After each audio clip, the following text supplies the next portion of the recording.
The first sort of initial reaction was that Economy Secretary of Mexico said that any tariff would be met with an equal tariff by the Mexican government. That is, retaliatory tariffs that would be placed on the equal amount of goods coming from the United States into Mexico. This narrative quickly shifted once Claudia Sheinbaum was able to sustain a call with President-elect Trump where they discussed how the Mexican government is doing more to stem the flow of undocumented migrants into the United States, as well as taking on a stronger security strategy to stop the flow of fentanyl and synthetic opioids into the United States that have caused a public health crisis of more than 100,000 deaths last year. In this sense, President Claudia Sheinbaum understands that any tariff placed on Mexican goods going into the United States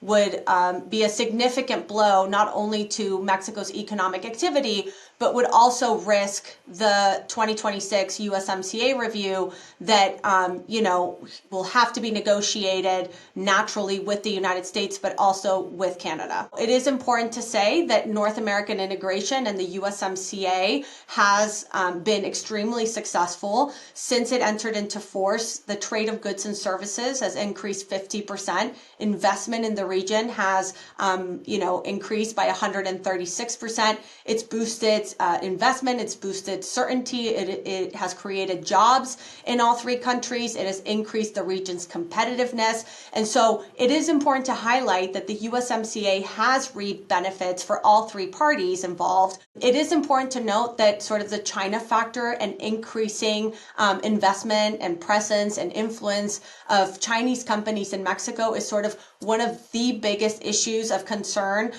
for both Democrats and Republicans alike in the United States.